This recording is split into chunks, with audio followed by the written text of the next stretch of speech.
the meeting with His Excellency the President was expected to solve the impasse between the business community and URA.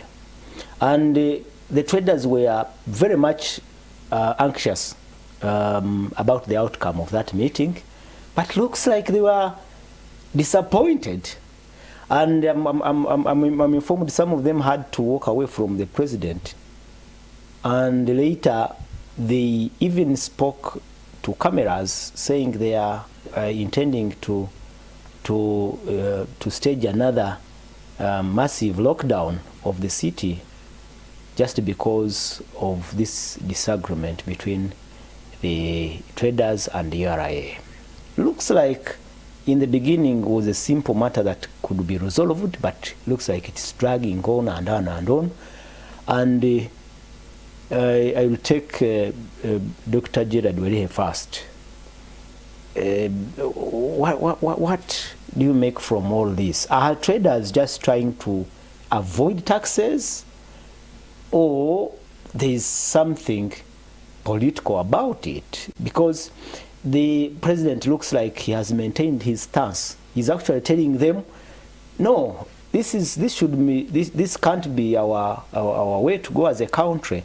Looking at importing. We should, actually, some of the traders were disgruntled that they are being taken through lectures. The president lecturing them, but he was unequivocal, telling them that we should look at production and stop importing clothes from dead people. Yeah, thank you very much. This is a topic I think we have discussed. We were here, we talked about it, and I'll begin first by looking at the latest meeting between the president and the traders. When I saw the number of people in Kololo, for me, I didn't think that was a meeting. It was a political rally. Really? Yeah, because if you are going to have a constructive meeting on real issues, and then you have such a crowd, and then seeing the president saying, "Temunti don't intimidate me," things like that. I think somehow the value of the meeting is devalued. And then I also saw from the discussions, these two people seem to be talking from totally different sides. And yet the conversation should be aimed at bridging the gap between the government and the traders. Leaving the issue of IFRIS aside, there are certain issues I saw the traders talk about. One of them was they were asking the president that they have not seen anywhere in the world where the taxes are imposed on a kilo of clothes. And then they were asking that which shop in town here do people walk in and ask for a kilo of shirts or a kilo of dresses to buy and take home for use? I think that question has not been appropriately addressed. And yet probably it is something that would require even an amendment, maybe in the law, to ensure that the tax on clothes that are being imported is based on the value of the item, not the weight. There are such things. The other issue that the president is not appropriately answering, I think, is the issue of the support given to what we call them manufacturers who are foreign. But if you go to Namamve today, I encourage the president to commission a study in Namamve from house to house. Most of them are warehouses for imported products by foreigners, and who pretend see them as factories and industrialists.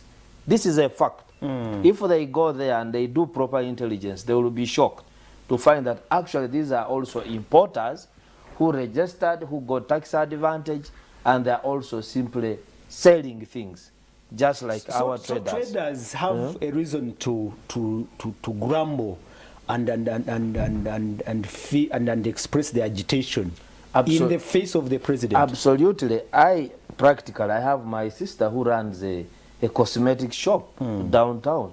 Previously, 5 years ago, it was doing very well because she would be supplied by, say, Darling okay, Darling Products, which are manufacturers of hair, and then they leave her things maybe worth 5-10 million, and when she sells, she retails them, they collect money from her. You get it? Now, in the recent years, especially after COVID, most of these manufacturers, are also in distribution and retail. So her clients that used to come, say, from Muvende, from Salama and Take, now they find them there. So basically, rent is very high. These people are sitting downtown, and the sales are very low. And yet it touches their livelihood. They have the loans with the banks and so forth. So the president did not get their message right, or what? I mean, for him maintaining that solid stance. And then the other issue I would like to bring, there is no country that does not import. Let's take the issue of textile. The president said that Nitel is producing about 25 million, I don't know how they quantify clothes, but the demand is about 100 and something million. So the gap is very huge. That if you only focus on Nitel, probably some Nitel produces less, like less than a quarter of what we need. And therefore, naturally, you have to import. Yes, and then this sector of textile, it's not a sector that an individual will just come in and start. It involves issues of cotton growing. It is issues with how do you manage the policy on the ginneries, spinning mills, it's a whole chain. So you cannot, you know that the president himself tried here with AGOA in Bugolobi here, and himself he carried a box of clothes to export to the US. It collapsed. We lost about $30 million subsidies to Kananathani. You remember? Yeah. Now he lives in Kenya comfortably. So for me, I think, and then how many people are employed in that chain of textile, right from those who bring in Malaba, those who collect, those who sell in Owino, and so forth. So these things, if you tell these traders that focus and you start producing, I think it will be a miracle. Without any support, without organizing them, it will be a total miracle. Now, IFRIS, yes, it is digitization of the taxation system to increase in compliance. It would be okay. I agree with him when he talks about sensitizing traders, training them to use their phones instead of the machines. He finds no problem. Yes. With that. Yes, I absolutely agree with the president when he suspends the penalties, because the penalties were really unfair. Some of these points not they are making, and then the issues of the rough enforcement. And also understanding that we don't do double tax, we tax the same product multiple times in the chain. So he is right, but I see IFRIS was a trigger, but there are so many issues, underlying issues in the business. Honorable, Doctor talks about the president and the representatives from the business community not being on the same wavelength. Yet it was a meeting for the two sides to agree on something, but they didn't. And like I said, some of them were warning us that you stock food, because we are planning a massive lockdown of business in Kampala and elsewhere. What do you read from this? Is it politics? Why is the president or the leadership in government not at the same wavelengths with a sector that is very critical in the economy? Here we are discussing an economic situation, not a political situation. There is no politics in this. And in negotiations, when you go on a negotiation table, you should be aiming at a win-win situation. So it stands on both sides, not coming closer to winning on either things, or in a give and take situation, is not so good. But have they won something? Yes. First of all, they have held various meetings with the president, not only one. Now the president understands exactly what is within the business community. But he's the president of this country, who constitutionally is the Minister of Finance. That is true. who holds the economy in his hands. And any change of the tax policy, the fiscal policy, affects him directly as the president. So if he's to amend anything, he must go systematically. I suppose that's why he comes with a general view without looking majorly at the nitties first, and goes at the solution, which is general, not immediate. Because yeah, but Dr. Werike told us that is not applicable, that cannot be applicable at this time. yes, It is far. excuse me. I'm building something. That's why he goes for a general one that reduce on importing and go on production. You don't produce in a day. You have to take time Exactly. in order to produce. Now, what will be people doing as they shift from importing to production? That in exports, there is no tax on exports. Yeah. True. Is everybody going to go into Export. export? To which market? We have to understand which markets do we have where everybody is going to export if we come into production. The president said, and as you know, he puts on Ugandan shares. But he also said that if they were making trousers, I would also put on Ugandan trousers, but I cannot walk naked. That's why, that shows that the imports are still necessary. Imports are still necessary. But could not change the fiscal system at a go. IFRIS, they have started understanding that IFRIS is important and is not a tax. It is only the way it was being managed and run. So what have the traders got? First of all, they have got a rebate where the president has said, no, all those fines should the penalties have yes, been waived. That is the score. At least you have won. And you win that, but you continue with the IFRIS. So you have given and you have taken. The other one has given and the other has taken the other side.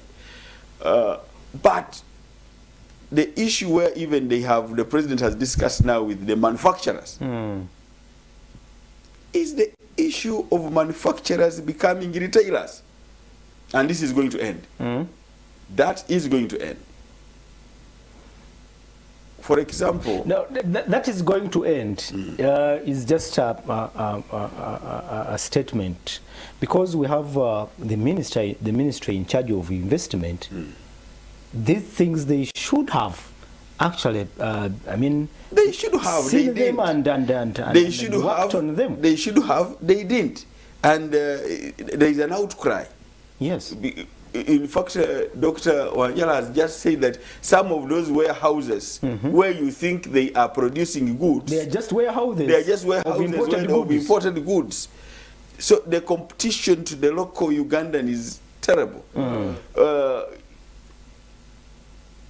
In the beginning, we used to have what they call staff shops, staff sales shops, that you will go at Euroflex, and you find that there is an outlet where they are selling mattresses, but that was majorly for the staff.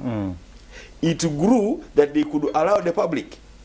If you went to any juice so every factory has a shop now that retails. Yes. Now every factory, at its door, at the gate, there is a retail shop. And you think the Minister of Investment is not seeing what is happening? It is seeing, but the Minister of Investment is not commerce.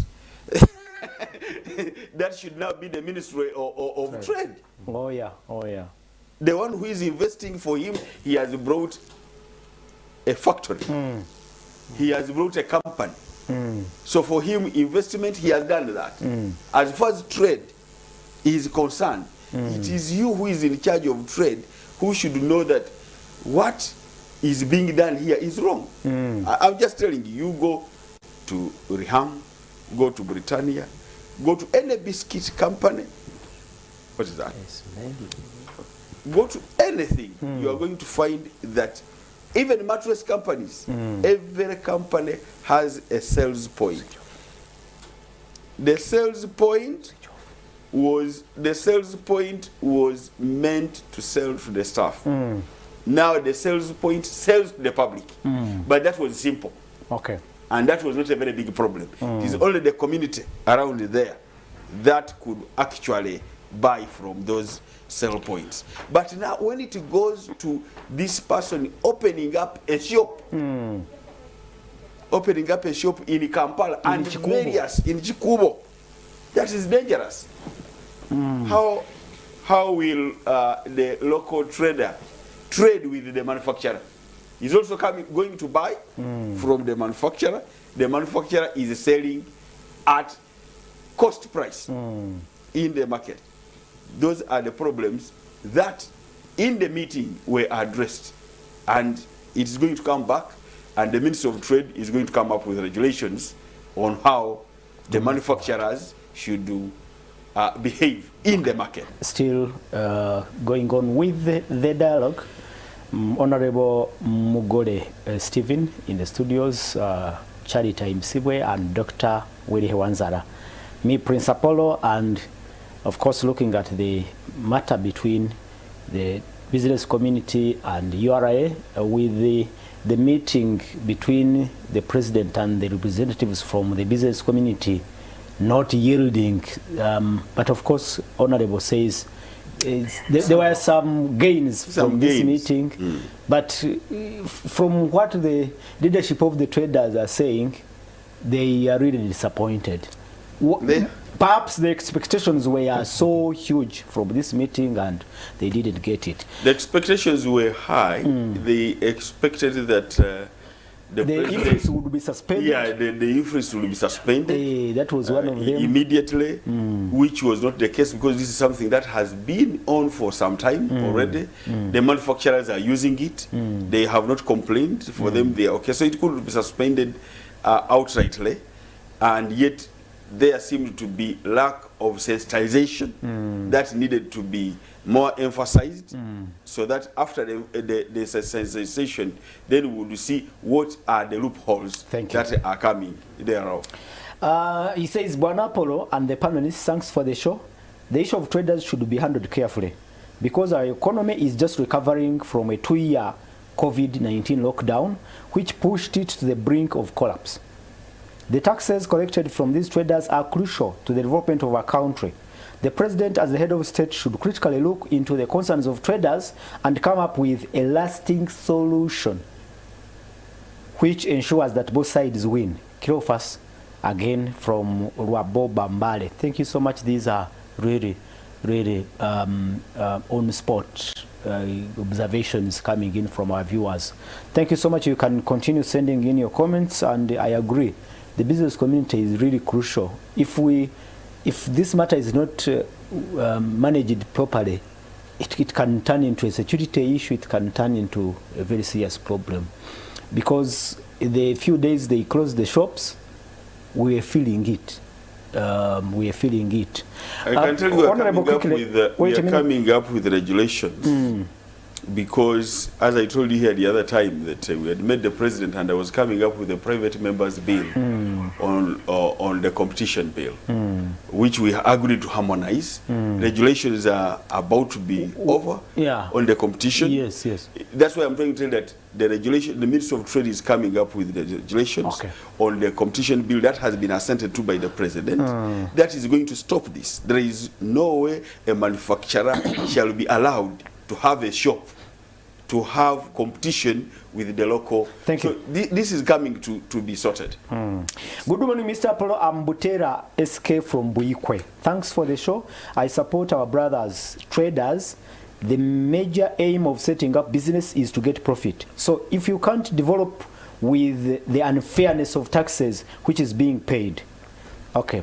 But I remember our judge told us that that it is not our servant. So when you compare the way he talks with the indigenous Ugandans and investors, you just know that we need players. God bless you, he says. Thank you so much. And Charity, do you think this matter between traders and URI has been managed in a way that would ensure harmony and progress to move on as a country? That matter is very delicate, and that is why I took time listening to Dr. Welihe Wanzala, and I also took time listening to the Honorable from Kabwe here. I think that there's something the president is missing, and I think he might want to sit down and reflect with himself a bit better. I know he never acts, what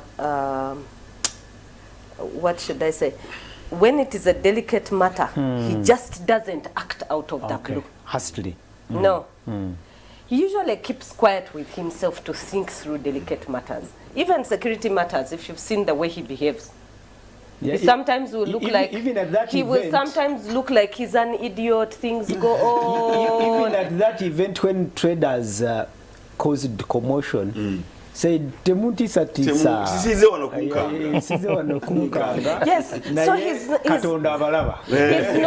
he's not that kind of person who just rushes into a decision which he realizes is very delicate. I've also known him to try and listen in more, even when he has taken a position at one point, and then he takes a U-turn at another point. Which is okay. And the reasons why he sometimes takes a U-turn is when he discovers that the position he had taken is actually not going to be useful for him as a person, but also for the country as a whole. And so for this one time, I want him to go back there, to the places when he sits and reflects a bit deeper. I want him to go back there, to the places when he sits and takes U-turns. Why? Because if I listened carefully to the traders, after he had said he had suspended the penalties of IFRIS on VAT at State House, when they got back into the shops, the URA officials were back to them and demanding that they pay the penalties. And the traders said, no, we listened to the president. And the president told us he had suspended these ones. That, okay, if you want your system, we had to go over a period of being sensitized. Yep. We had to go over a period of understanding what the system is all about. But we also have these other issues which are pending. And for them, these other issues are the bigger crisis, which now you hear the Honorable saying, no, there's regulation coming in to resolve the issue of the manufacturer vis-a-vis the small-scale trader. If you remember, there is a member of parliament who went to the floor of parliament and said, Ugandans are no longer being treated like Ugandans in their own country because the law is no longer protecting them, the traders, but it seems to protect the investor and the foreigner. And this is the real problem. That's the crux of the matter, which I know the president knows, and for which I hope, beyond hope, that it's where he should put his foot down. I hear him and hear him very loud when he says, look, we should stop importing second-hand clothes. But what kind of population, what kind of context are we talking about? Is it achievable in our context to simply say, we stop importing these clothes, they are no longer useful, we are just going to have these brand new, well-manufactured clothes. Not those worn by dead people. And the taxes are being increased for that, and yet the number of people who drew a livelihood from that were also big. Is there a phased manner in which he wanted to carry that out? Is there a phased manner in which he presumed and saw it? I know that the same president has grappled with the question of coffee when they told him stories about coffee, because different people who go to him, they go with very well thought out ideas because they know he's an economist, and to convince him, you have to go with a very good economical argument. And when they take it to him, it is well written, well fashioned, and speaks to his mind as an economist. They convince him. And he's completely 100% yes, this is how the economics will work. Because for him as an economist, he studied economics from Dar es Salaam, and he has been working out these things. He has ruled this country knowing this economics. So it's not like he doesn't understand, he does. But why he even agreed to have a football rally of traders is to hear for himself First-hand information. that he will decipher from what he was hearing vis-a-vis what he had been given. Then he can come back with a position. But here it is, for me, for the president. One, that the traders are saying first resolve the issue of the manufacturer vis-a-vis the retailer. Please, Your Excellency, do that one. Because the Ministry of Trade has failed to do it, and I'm sure they've presented to you a number of things and told you a number of things which I don't know, I'm not privy to, but I'm sure you're privy to. He should be able to now glide his swing in favor of the trader when it comes to that, because he's now resolving a delicate issue in his home. It is a home issue. Your two wives are killing each other because everybody says, this is my son. The man is interested in the son. So now it is a dicey issue. Should the son go or he stays alive? And what is the father going to do at this point? So this is where the president finds himself. And he should now carefully think through the process. Two, the traders have said, and I think Werihe raised this issue, As you wind up. that the cost of running business has gone up compared to how it was before 2021. Now, superimposing so many taxes on them does not help them to stay in trade. It instead makes them pack up their bags and go back to the villages. And they have, the ones who walked out said, we are willing to go back to the village. And he says, I will get other traders to put there. Yes, it may look like it is easier to just pick anybody and make them a trader. It's not but easy. is it true that it can work that way? Thank you. Thank you, Charity. And Charity, because we only have a few minutes to go, something I want you to make comment about. For us here, we had time to talk about it. And you could see it. One of the underlying issues behind this agitation from the traders is the luxurious and extravagant lifestyle of some leaders. Yes. And then Corruption. actually they spoke to the president directly. Bano ba MP, bano sente, they did it in Kololo. Talk about it, because it is something that could be at the back of the mind, and if it's not addressed also, even if we are talking about all these ifris and they are addressed, and it is not addressed, then we may not go anywhere. That one, the president Just has 2 sat minutes. with it 1 over minute, a 2 minutes, period of time, and maybe that is why one of the people were talking about sanctions. I had thought, you see, sanctions are penalties. There are 3 types of sanctions: economic, they're diplomatic, they're military sanctions. So states can do those various forms of sanctions. There are penalties that are imposed on individuals, groups, or states to cause that individual, that group, or that state to change behavior. Now, a certain behavior would have been observed over a period of time, and it would have been oppressive to the ordinary citizens of a country. And so corruption has been oppressive to the citizens of this country. Corruption to the extent that every time you hit a pothole and you are repairing Yes, your you shock are a absorber, trader, you hit potholes in Kampala every day, and you then remember that that you're actually paying taxes, but you're not seeing the road that you actually wanted to see. You go to a hospital and they tell you now you have to pay 20 million Uganda shillings for this operation or for this treatment to take place. And you don't have the money. You're fundraising from even your closest circle of friends, and the best they can give you is 200,000, 300,000. You're looking for 20 million. And yet there's somebody else who just wakes up and gives away 1 billion in one day. And somebody else gives out 100 million in one day. Somebody else gives out 500 million in one day, and it costs him nothing. Then what are you doing?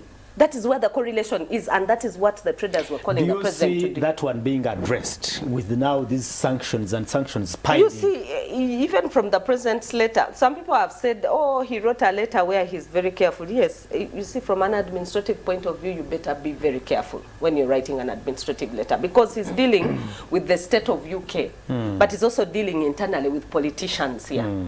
But what was clear in that letter, which I like the journalists for, because the journalists were able to pick this story. I didn't know they would pick the story, but they picked it. He said he wants the IGG to investigate if these things are true or not. And if they end up being true, he will take action because the Constitution gives him the mandate to take action. Then he also asked the Attorney General to advise.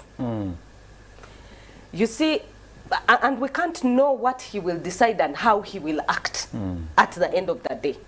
But whatever his decision, it remains to be seen to Ugandans whether corruption is being fought or it's not being fought. For Thank now, you. they are convinced corruption is not being fought. Dr. General Wenzara, 2 minutes comment on how other underlying issues may be handled, especially this issue of corruption and the sanctions now.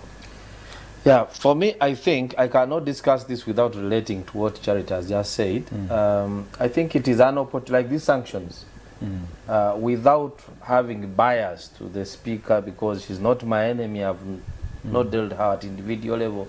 So, but it shows us that as a country we should reflect. We get opportunities and access to money, but this does not mean that the resources within our reach are personal, and therefore we should use them the way we want for self-satisfaction. The President's letter was very mild but very clear, where he says, I asked so and so, and do you really have a house in the UK? Or I said, but then how can you have that house without informing me? And therefore I have contacted the Minister for Ethics and the IGG to see if in the declaration of wealth You declared. they said houses in the UK were declared. And then you have the position of the official spokesperson of the institution led by that person going all over saying, my boss does not have even a kitten or even a pussycat in that place.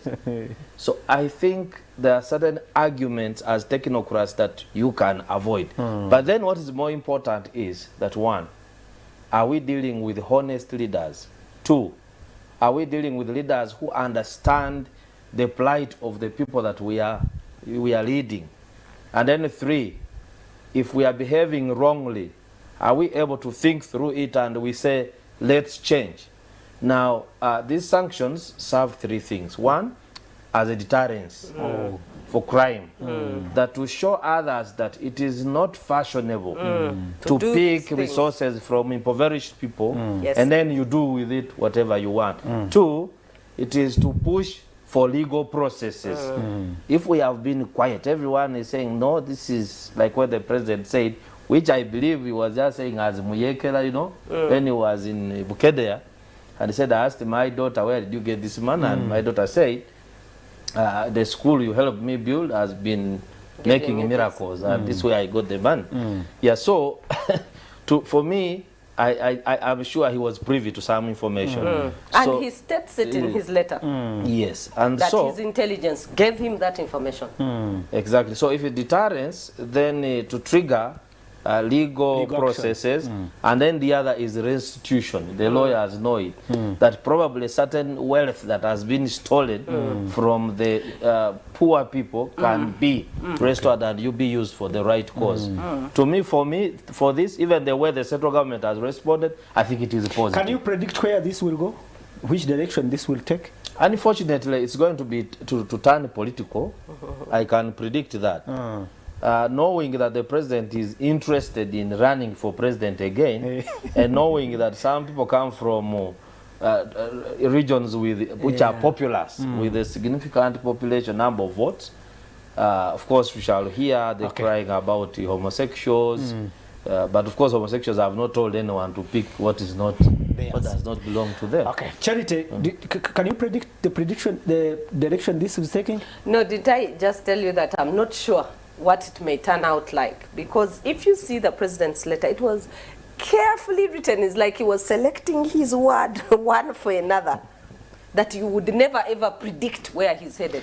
But those who know him too well, they say when he starts showing signs of he's beginning to listen a bit to the other side, you who is this way, you better begin. Be cautious. Okay, me also have, okay, this is a message I am winding up. Me also have not yet seen anyone nze nkola mere ya leero kati engeri gavumenti gyeyagala okumplaningira enteeketeekere ennaku zemala ewaka sibiraba. Kale those are people who are frustrated with the process of the census.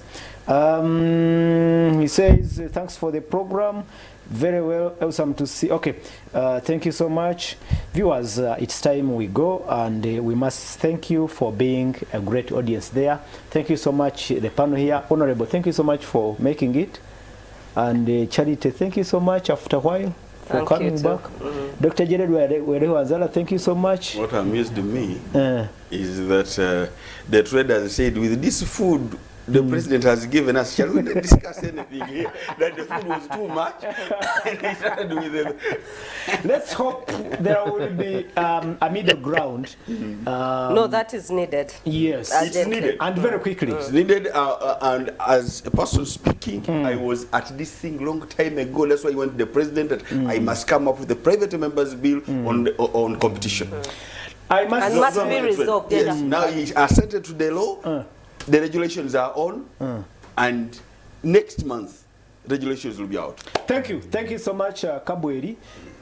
You see in Parliament they address you by your constituencies. Yeah. We catch up next week on Saturday in another edition of The Limelight. I must thank the production team, people behind cameras, people in the control room. We catch up next time. God bless you. God bless Uganda. Good afternoon.